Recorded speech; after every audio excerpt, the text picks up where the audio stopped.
প্রিয় দর্শক, আজকে আমি আপনাদেরকে দেখাবো যে কিভাবে চিরুনি বানানো হয়।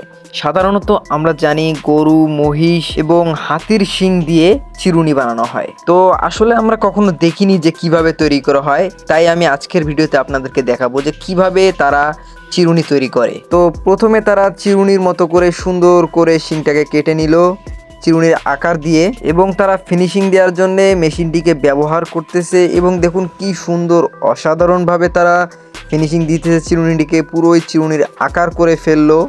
আসলে বন্ধুরা, এরকম অনেক কিছু আছে যেগুলো আমাদের অজানা, যে কিভাবে অনেক কিছু তৈরি হয় তা আমরা জানি না, তাই দেখবো এখন। এই দেখুন কি সুন্দর করে তারা চিরুনিটাকে কুচি কুচি করে কেটে কেটে চিরুনির মতো করে সুন্দর করে একদম ওই দাগগুলো তৈরি করে নিতেছে, যেটা মানে দেখলেই বোঝা যাচ্ছে যে একটি চিরুনি হয়ে যাচ্ছে। এখন দেখুন প্রায় চিরুনিটা তৈরি হয়েছে, তাই তারা এখন ঘষে ফিনিশিং দিতেছে। ফিনিশিং দিয়ে স্মুথলি মনে করেন যে পুরো তেল তেল একটা ভাব তৈরি করে ফেলবে, মানে যেন খসখসা ইয়াটা আর কি বোঝা যায় না আর কি।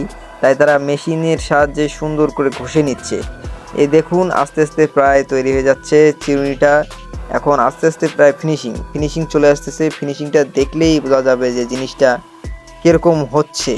আপনারা শেষ পর্যন্ত দেখুন, দেখলেই বুঝতে পারবেন যে চিরুনিটা কিভাবে একটি একদম অসাধারণ একটি চিরুনিতে তৈরি হয়। দেখুন এখন তারা ডিজাইন তৈরি করে নিচ্ছে চিরুনির উপরে।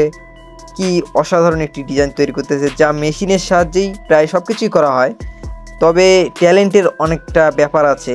আমাদের ট্যালেন্ট মাথার মধ্যে যদি কাজ করে তাহলেই আমরা অনেক কিছু তৈরি করে ফেলতে পারবো। তো দেখুন তারা মনে করেন যে প্রায় চিরুনিটা তৈরি হয়ে গেলো, একটু হালকা সামনের দিকে ধার দিয়ে নিল। এই দেখুন এখন সুন্দরভাবে ধুয়ে নিতেছে।